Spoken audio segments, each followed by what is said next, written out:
আসসালামু আলাইকুম। আজকে সাদিস কুকিং ওয়ার্ল্ডের এই আয়োজনে আপনাদের করে দেখাচ্ছি এই মজাদার ডেজার্টটি। সামনে যেহেতু ঈদ এসে পড়েছে, তখন এরকম একটা ডেজার্ট কিন্তু বানানো দরকার। তাই আজকের এই রেসিপিটি আপনাদের সামনে নিয়ে হাজির হলাম। এটি বানানো যেমন সহজ, খেতেও কিন্তু ঠিক তেমনি মজাদার। এটি যদি আপনি চাঁদ রাতে বানিয়ে ফ্রিজে রেখে দেন, সকালবেলা কিন্তু সবাই পছন্দ করবে। তো এটা বানানোর জন্য আমি একটা কড়াইয়ে দুধ নিয়ে নিচ্ছি 3 কাপ পরিমাণ। তো এবার আমি এটার মধ্যে দিয়ে দিব কর্নফ্লাওয়ার এবং চিনিটা আপনারা স্বাদ অনুযায়ী দিবেন। তো কর্নফ্লাওয়ার দিয়ে দিচ্ছি এখন আমি প্রায় 3 টেবিল চামচ পরিমাণ, এবং চিনিটাও আমি একই পরিমাণে দিব, কিন্তু আপনারা চিনিটা আপনাদের স্বাদ অনুযায়ী দিবেন। তো এই দুটো দিয়ে আমি এটাকে ভালো করে নেড়ে প্রায় 5 থেকে 6 মিনিট একটু জাল করে নিব, যাতে এই দুধটা ঘন হয়। এবং এটা কিন্তু অনবরত নাড়তে থাকতে হবে, নইলে কিন্তু পরে এটা দানা দানা বেঁধে যাবে, তখন কিন্তু স্বাদটা একদমই বাজে হয়ে যাবে। তো আপনারা ভুলেও কিন্তু নাড়াটা বন্ধ করবেন না। তো আমার এটা হয়ে গিয়েছে, এখন আমি এটা নামিয়ে নিয়েছি। এটা কিন্তু অনেকটা ঘন হয়েছে। এটার মধ্যে আমি এখন কিছু পরিমাণ ফুড কালার দিয়ে দিচ্ছি। তো আমি অরেঞ্জ কালারটা নিয়েছি, আপনারা এটা দেওয়ার চেষ্টা করবেন, কারণ এটা রংটা দেখতে সুন্দর। তো আপনারা এটা চাইলে নাও দিতে পারেন, তবে এটা দিলে এটার রংটা অনেক সুন্দর হয়। আপনাদের বাসায় যদি অরেঞ্জ ফুড কালার না থাকে, জর্দার রং দিয়ে দিতে পারেন। তো এটা দিয়ে আমি এটা ভালো করে নেড়ে নেব, এবং তারপরে এটার ভিতরে থাকা বলগুলো তৈরি করে নিব। তো বলটা তৈরি করার জন্য আমি প্রথমে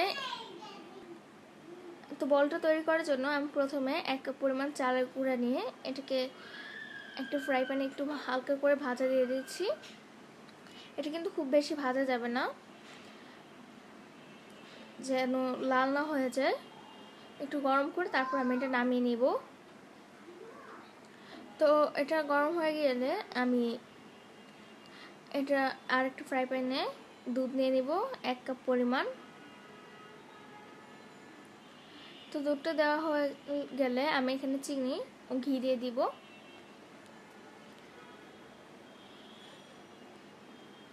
তো এখানে আমি চিনি দিয়ে দিচ্ছি। চিনি দেওয়ার আগে একটু লবণ পরিমাণ অনুযায়ী,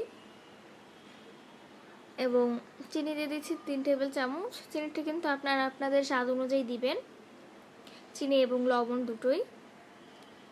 তারপরে দিয়ে দিব ঘি। তো ঘি এখানে আমি 1.5 চা চামচ ব্যবহার করেছি। ঘিটা দিয়ে আমি এটাকে ভালো করে নেড়ে নিব।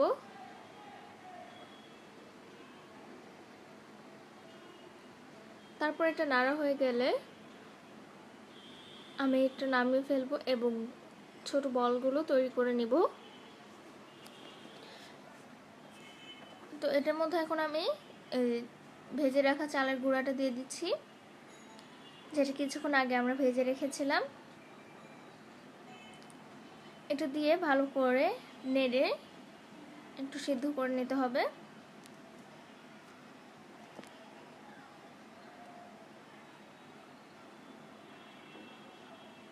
তো এখন আমি এটা ভালো করে নেড়ে নিচ্ছি, এটার মধ্যে যাতে কোনো দানা দানা না থাকে।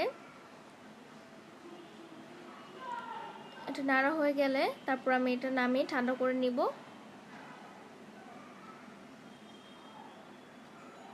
কিন্তু এটা খুব বেশি ঠান্ডা কিন্তু করা যাবে না, খুব বেশি ঠান্ডা করলে দেখা যায় শক্ত হয়ে যেতে পারে। তো আমার এটা কিন্তু হয়ে গিয়েছে। এখন আমি এটাকে একটু মুথে নিয়ে ছোট বল তৈরি করে নিব।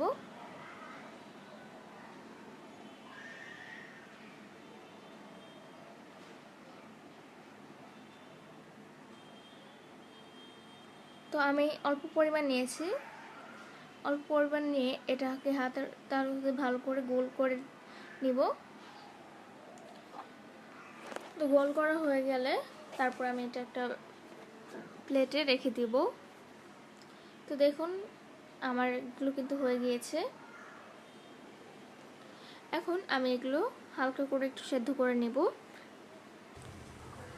এটার জন্য আমি প্রথমে একটা পাতিল বসিয়ে নিয়েছি এবং এর মধ্যে কিছু পানি দিয়ে এর উপরে একটা ছাঁকনি দিয়ে দিয়েছি। তারপর এর মধ্যে আমি দিয়ে দিচ্ছি এই বলগুলো, এবং পানিটা যেন একটু ভালো করে গরম লাগে পারে। আর পানি খুব বেশি পরিমাণ দেওয়া যাবে না, যাতে চাকটির মধ্যে পানিটা লাগে, একটু অল্প পরিমাণে দিবেন।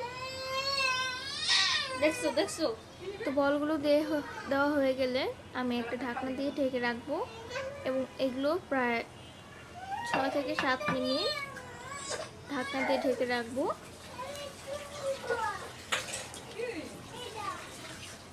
তো এখন আমি একটা ঢাকনা দিয়ে এটাকে ঢেকে রাখছি। তো আমার বলগুলো তৈরি হয়ে গিয়েছে। এখন আমি একটু আগে যে মিশ্রণটা তৈরি করে রেখেছিলাম সেটা একটা বাটিতে নিয়ে এই বলগুলো দিয়ে দিব। তো সবগুলো বল দেওয়া হয়ে গেলে তারপর আমি এটাকে ভালো করে একটু নেড়ে নিব, এবং উপর দিয়ে আমি কিছু কিচমিচ দিয়ে দিচ্ছি। আপনারা চাইলে এটা পরেও দিতে পারেন ডেকোরেশন করার সময়, কিন্তু আমি আগে দিয়ে দিব, এতে করে এটা স্বাদটা কিন্তু আরেকটু বেড়ে যাবে। তো তার আগে আমি এটা ভালো করে নেড়ে বলগুলো মিশ্রণটার সাথে মিক্স করে নিব, এবং এটা কিন্তু অন্তত 2 ঘন্টা রাখতে হবে। এজন্য আমি প্রথমে বলেছিলাম যে এটা চাঁদ রাতের দিন বানিয়ে নেবেন। তো এখন এটা আমি ভালো করে নেড়ে এটার উপরে কিছু কিশমিশ দিয়ে এটাকে ফ্রিজে রেখে দিব।